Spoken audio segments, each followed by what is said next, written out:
Hi, I'm Suzanne, the study coach. Quite often I get emails or LinkedIn posts from students who have a query and they're about to start the bar training course, and I email them and answer them.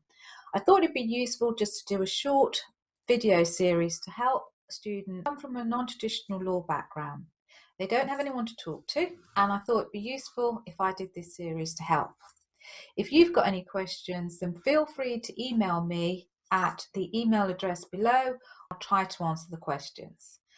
So one of the questions I get quite a lot from students when they contact me is, what is the best way to prepare for the BTC? Well, I always start off by explaining to students that this is a short, intensive course, and there's flexibility as to how you study the course and which parts you do. But whichever section you choose and whichever method you use of studying, it's going to be a short, intensive course. You're going to go from studying law in a very academic way, where we look at principles of law, case law, statutes, to the other side, which is basically taking all that legal knowledge, but using it to advise practically clients given specific facts, specific evidence. And that's quite a jump. So you're going to be learning new skills, drafting, opinion writing, new advocacy skills. And they are things that basically get better the more you practice them.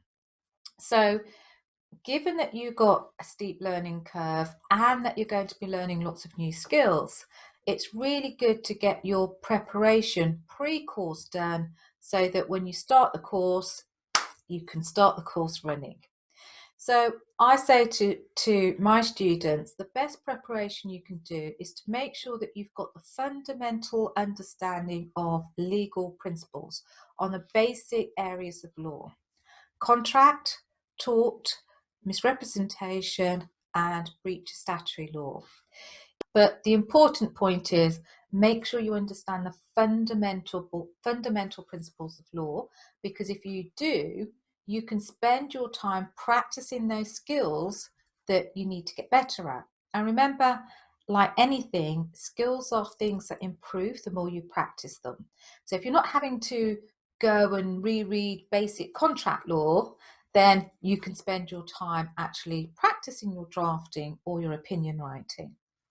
And when I say understand, I really do mean that you have to be able to distinguish between a written contract and oral contract, the elements to establish a contract, whether consideration has to be in monetary terms or there are different types of consideration. So some level of detail. And I don't think you need to memorize it, but you need to be able to get to the stage where if you read your case papers and there are certain facts that are being revealed in the statements that you're given to read, you can easily work out, this is a case that involves a dispute over a contract, and the real bone of contention is really whether the contract was performed or there was a failure of consideration. I mean, whatever it is, you've got to understand the detail so that you're able to work out, oh yeah, I know a little bit about that area, that's it. And even if you have to go and do some supplementary reading, you've got the foundation. So first and foremost, make sure that you understand the basic principles, the general principles, the exceptions to the principles, and that you've got a good overall understanding of each of the major areas of law that you're going to study.